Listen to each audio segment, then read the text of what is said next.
موت دینا میرے ہاتھ میں، زندہ کرنا میرے ہاتھ میں، بول اب مجھے خدا مانتا ہے نہیں مانتا ہے؟ ایمان والا بندہ کہے گا خبیث کہیں کا، کمینہ، خناس کہیں کا، مجھے تو پہلے کے مقابلے میں اور زیادہ یقین ہو گیا کہ تو خدا تو کیا ہوتا، تو بہت بڑا دجال ہے خبیث کہیں کا۔ وہ ہنس رہا بھی ہوگا، اس کو چڑھا بھی رہا ہوگا، اس کو گالی بھی دے رہا ہوگا، اس کا مذاق بھی اڑا رہا ہوگا۔ اتنی طاقت دی جائے گی دجال کو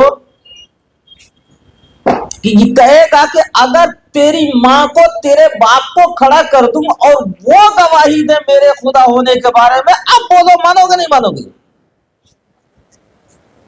کہتے کہتے شیطانوں کو آرڈر دے گا، ایک شیطان اٹھ کھڑا ہوگا ادھر اور کہے گا میرے بیٹے مجھے پہچان رہے ہو نہیں؟ کہے گا ہاں ابا میں آپ کو پہچان رہا ہوں، آپ میرے ابا ہیں، مجھے یہ بھی معلوم ہے کہ آپ مر گئے تھے، آپ کی ہڈیاں سڑ گئی تھیں، گل گئی تھیں، 50 سال ہو گئے، 40 سال ہو گئے، لیکن دیکھ رہا ہوں آپ زندہ ہو کے مجھ سے بات کر رہے ہیں۔ ادھر سے ایک شیطان ماں کی شکل میں کھڑا ہو جائے گا اور وہ کہے گا کہ بیٹے مجھے پہچان رہے ہو، میں تیری ماں ہوں۔ وہ کہے گا کہ اماں تجھے پہچان رہا ہوں میں، یہ بھی معلوم ہے تجھے مرے ہوئے کتنے سال ہو گئے، تیری ہڈیاں سڑ گئی گل گئی، لیکن دیکھ رہا ہوں تم زندہ ہو، بات کر رہی ہو۔ ماں کی شکل میں ایک، باپ کی شکل میں دو، کہیں گے کہ بیٹے یہ جو خدا ہونے کی بات کر رہے ہیں انہیں مان لو۔ وہ بندہ کہے گا کہ اماں آپ کی باتیں اپنی جگہ پر، آپ کا ماں ہونا اپنی جگہ پر، ابا آپ کا باپ ہونا اپنی جگہ پر، یہ سب کچھ صحیح، لیکن یہ خدا نہیں ہو سکتا، ہے نہیں خدا، جھوٹا ہے، مکار ہے، اس کو خدا نہیں مانوں گا میں۔ میرے بھائی بات سمجھ میں آئی؟ خدا نہ خواستہ ہمارے آپ کے اوپر ایسے دن آ جائیں، ایسی آزمائش آ جائے تو ذرا سینے پہ ہاتھ رکھ کے غور کیجئے آپ کی کیا حالت ہوگی۔ لیکن اس دین کو اللہ نے، اس مذہب اسلام کو اللہ نے، اس دنیا کے بنانے والے نے اتنا مضبوط بنایا ہے، آزمائش کی اس گھڑی میں بھی ایمان والا بندہ کہے گا خبیث کہیں کا تو خدا نہیں ہو سکتا، میں تجھے خدا نہیں مانتا۔ وہ پوچھے گا، دجال پوچھے گا کہ یہ بتاؤ جتنی طاقتیں ہیں سب میں نے استعمال کر لی، جتنی قوتیں وہ سب میں نے دکھا لیا، ساری طاقتیں قوتیں آزما لینے کے باوجود بھی تم مجھے خدا کیوں نہیں مانتے ہو؟ ایمان والا بندہ کہے گا خبیث کہیں کہ تم خدا ہونے کی بات کر رہے ہو، تجھے معلوم نہیں ہے کہ جب میں بچہ تھا، مکتب میں پڑھنے گیا تھا، مسجد کے مکتب میں، محلے کے مکتب میں، مدرسے کے مکتب میں پڑھنے گیا تھا، تو اسی وقت میں مجھے یہ بات بتا دی گئی تھی کہ جس کو میں نے معبود مانا ہے، جس کو میں پوجتا ہوں، جس کو خدا مانتا ہوں، وہ پاک اور بے عیب ہے، اور تمہارے چہرے میں ایک آنکھ تمہاری کانی ہے، اپنے چہرے کے عیب کو تم دور نہیں کر سکتے ہو، تم میرا خدا کیسے ہو سکتے ہو؟ میرے دینی بھائیوں بتاؤ دلیل مضبوط ہے یا نہیں؟ جی اسلام کمزور مذہب کا نام ہے، مضبوط مذہب کا؟ جی اگر تمہارے پہ ایسے حالات آئیں تو اپنا دین بیچ لو گے؟ دین سے پھر جاؤ گے؟ یاد رکھو اللہ نے اس آیت میں یہی بتایا ہے کہ تم رہو گے اسلام پر تب بھی یہ دین دین ہے، دین رہے گا، اور تم اسلام کو چھوڑ دو گے تب بھی یہ دین دین ہے، دین رہے گا۔ دین کے تم محتاج ہو، دین تمہارا محتاج نہیں ہے۔ کیوں؟ اس لیے کہ اس دین کو بنایا ہے اللہ نے اور بتایا ہے میرے نبی پاک محمد مصطفیٰ اور نبی آخر الزمان محمد صلی اللہ علیہ وسلم نے۔ بات صحیح ہے؟ جس کو اللہ نے جس کام کے لیے بنایا ہے دنیا کی کوئی طاقت اس کو فیل کر دے، نہ پہلے ہوا ہے، نہ آج ہو سکتا ہے، نہ قیامت تک ہوگا۔ آج دنیا سائنس کی جتنی ترقی پہ چلی جائے، ٹیکنالوجی جیسی چاہے لانچ کر لے، لیکن میرے خدا نے دیکھنے کی قوت آنکھ میں رکھی ہے۔ دنیا کی کوئی طاقت دیکھنے کی قوت ہاتھ میں پیدا کر کے دکھا دے؟ ہو سکتا ہے کیا؟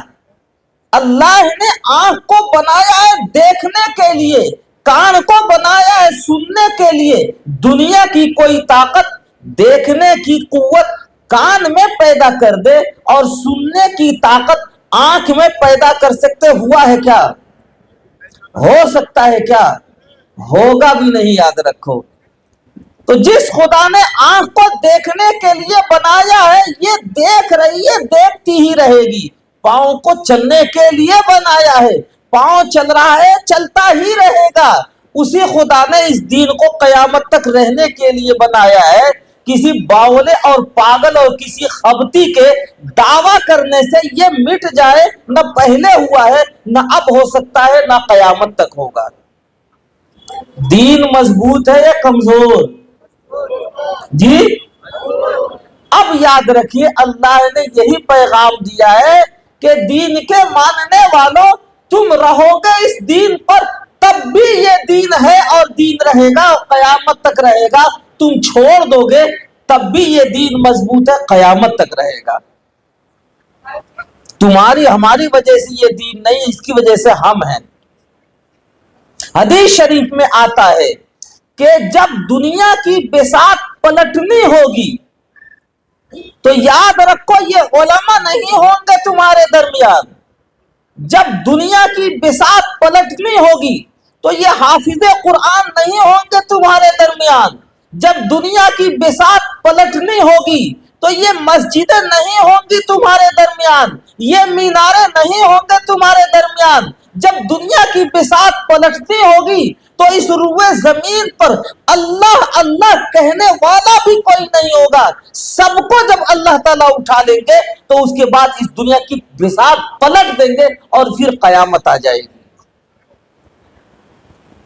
پتا چلا جب تک حافظ قرآن ہے تمہارے درمیان یہ خیر کی علامت ہے، قدر کرو گے میرے دینی بھائیوں۔ جب تک علماء ہیں تمہارے درمیان یہ خیر کی علامت ہے، قدر کرو گے ان کی۔ یہ مسجدیں، یہ میناریں، یہ دینی درسگاہیں جب تک ہیں یہ خیر کی علامت ہیں۔ جس دن نہیں رہیں گی تمہاری بساط پلٹ دی جائے گی، تم دنیا میں نہیں رہو گے، دنیا کا وجود ختم ہو جائے گا۔ میرے دینی بھائیوں، ایک پیغام مجھے صرف اللہ تعالیٰ کا سنانا تھا، وہ میں نے سنا لیا۔ اب میں اخیر کی طرف جا رہا ہوں اپنی بات ختم کرنے کے لیے۔ اس سے پہلے ایک گزارشات کرنا چاہتا ہوں کہ دیکھو دین کو اللہ نے مضبوط بنایا ہے۔ دنیا کا کوئی بھی فرعون، دنیا کا کوئی بھی حامان شداد قارون آئے اس دین کو مٹا نہیں سکتا ہے۔ ابھی میں نے اپنی آنکھوں سے اس فرعون کو دیکھا، اس بدبخت کو۔ اللہ نے آج تک اس کو اسی طرح سے رکھا ہوا ہے، اس کی باڈی، اس کا ناخون، اس کا ہاتھ پاؤں، اس کے بال، اس کے کھال، ساری کی ساری چیزیں مصر کے قاہرہ کے آپ میوزیم میں جا کے دیکھ سکتے ہو۔ وہ آیا تھا دین کو اور دینداروں کو مٹانے کے لیے۔ اور موسیٰ علیہ السلام کی پرورش اللہ نے اس کے گھر میں کروائی تھی، اس دریائے نیل میں بھی چلنے کا موقع ملا مجھے، سمجھ گئے؟ تو یہ دنیا ہے، اس دنیا میں اپنے اپنے وقت کے فرعون آئیں گے اس دین کے خلاف، لیکن آندھی طوفان کی طرح سے چلے جائیں گے، اس دین کا کچھ بھی بگڑنے والا نہیں ہے۔ میرے دینی بھائیوں، آج کے لیٹسٹ دنیا میں حالات تبدیل ہو گئے ہیں۔ پہلے فتنے مذہب کی شکل میں آتے تھے تو ان کا مقابلہ کرنا آسان ہو گیا تھا، ہوتا تھا۔ اب جو فتنے آ رہے ہیں وہ سیاست کے گھوڑے پر سوار ہو کر کے آ رہے ہیں۔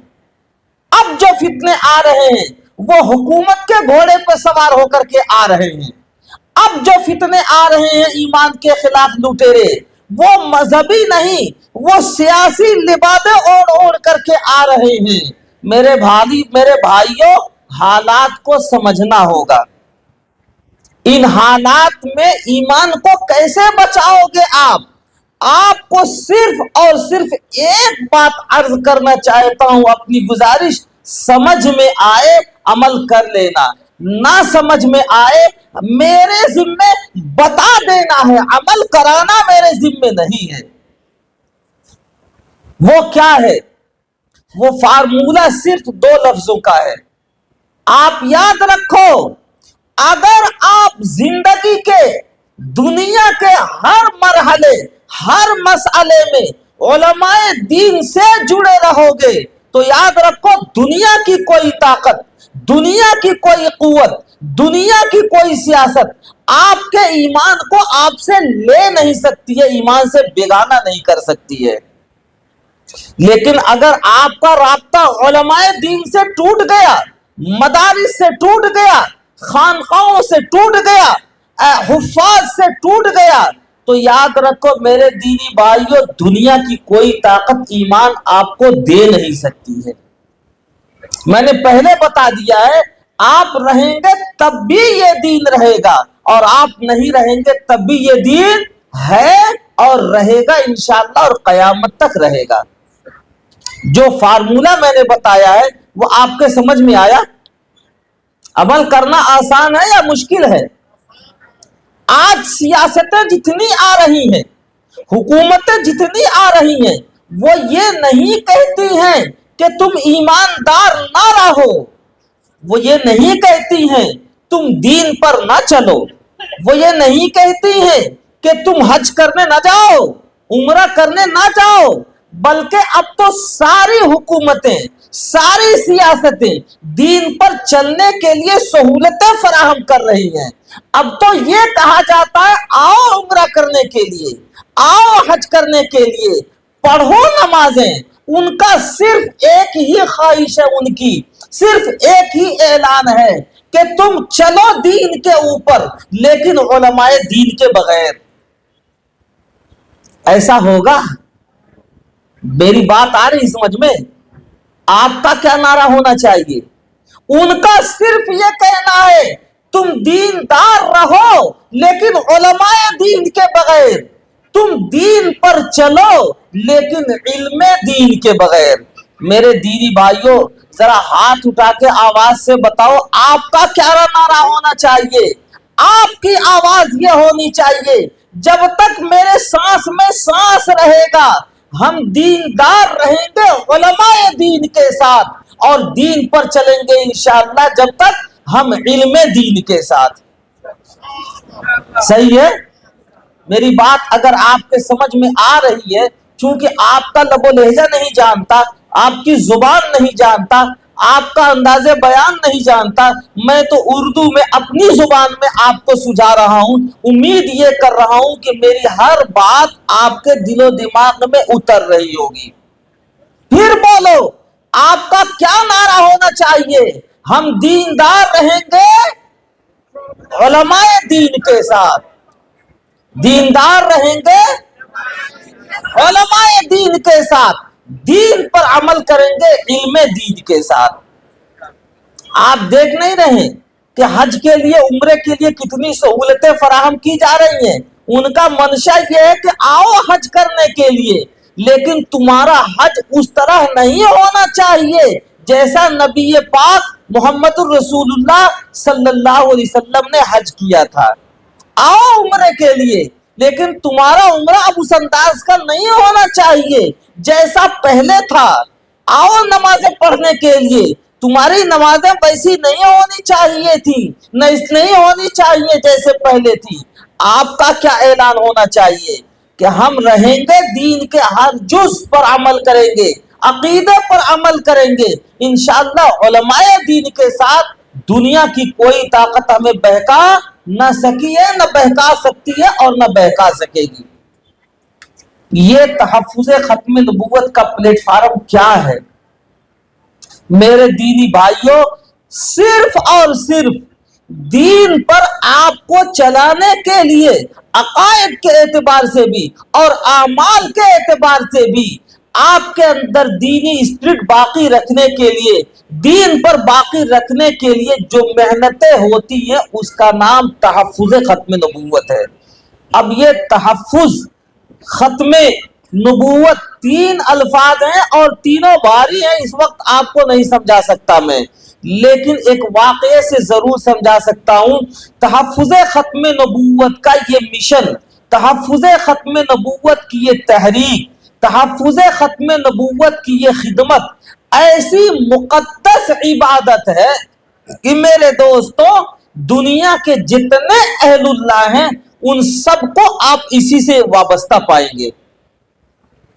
حضرت مولانا محمد علی مونگیری رحمت اللہ علیہ کا واقعہ سناتا ہوں۔ بڑے خانقاہی بزرگ تھے، بڑے خانقاہی بزرگ تھے، لکھنے پڑھنے والے۔ ایک دفعہ نبی پاک صلی اللہ علیہ وسلم کی زیارت ہوئی خواب میں، اور حضور نے ڈانٹ پلائی۔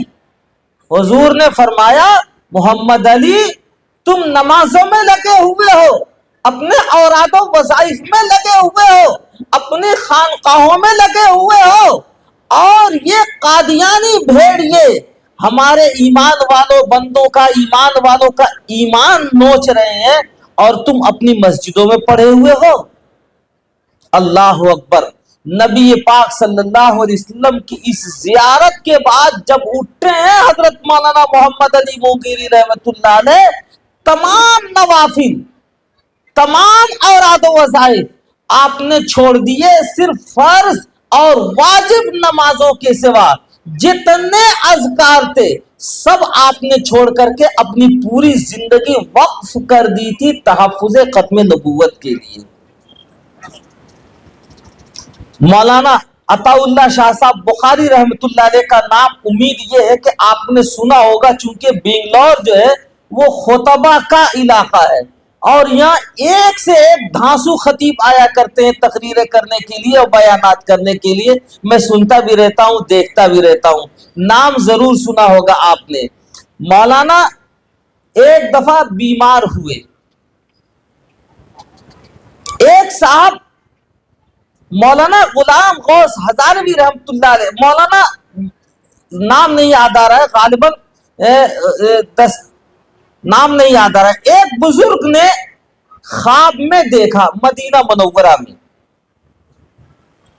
حضور یہ فرماتے ہیں کہ جاؤ اور میرے پیارے بیٹے عطا اللہ شاہ کو سلام کہو۔ خواب دیکھ رہے ہیں مدینے میں، اور وہ آدمی جو تھا وہ اس زمانے کا ہندوستان میں آئے ڈھونڈتے ہوئے، کئی لوگوں کے پاس گئے جو عطا اللہ نام کے تھے، جب شکل دیکھتے تو منع کر دیتے کہ یہ نہیں، پھر پوچھتے عطا اللہ نام کا اور کوئی ہے، تو ان کو بتایا گیا کہ عطا اللہ نام کے ایک اور صاحب ہیں فلاں شہر میں رہتے ہیں۔ وہاں گئے، چہرہ دیکھا، چہرہ دیکھتے ہی انہوں نے پہچان لیا کہ نبی پاک صلی اللہ علیہ وسلم نے انہی کے بارے میں یہ خوشخبری دی ہے اور سلام کرنے کے لیے کہا ہے۔ وہ بیمار تھے، چارپائی پہ پڑے ہوئے تھے، خواب دیکھنے والے نے کہا کہ آپ کا نام عطا اللہ ہے؟ انہوں نے بتایا جی۔ فرمایا نبی پاک صلی اللہ علیہ وسلم نے خواب میں مجھے حکم فرمایا ہے اور یہ کہا ہے کہ جاؤ میرے پیارے بیٹے عطا اللہ شاہ کو سلام کہنا، مبارک ہو، میں آپ کو سلام پیش کرنے کے لیے آیا ہوں نبی کا۔ مولانا عطا اللہ شاہ بخاری رحمت اللہ علیہ نے جیسے ہی یہ بشارت سنی، یہ خوشخبری سنی، چارپائی پر تڑپ اٹھے اور بے ہوش ہو کر کے چارپائی کے نیچے گر گئے۔ کسی طرح انہیں ہوش میں لایا گیا، جیسے ہی ہوش میں آئے پھر پوچھنے لگے، کہنے لگے کہ میرے نانا جان نے کیا کہا ہے؟ وہ سید تھے، سادات کے خاندان سے تھے تو نانا کہا کرتے تھے، کہا میرے نانا جان نے کیا کہا ہے ذرا پھر بتائیو۔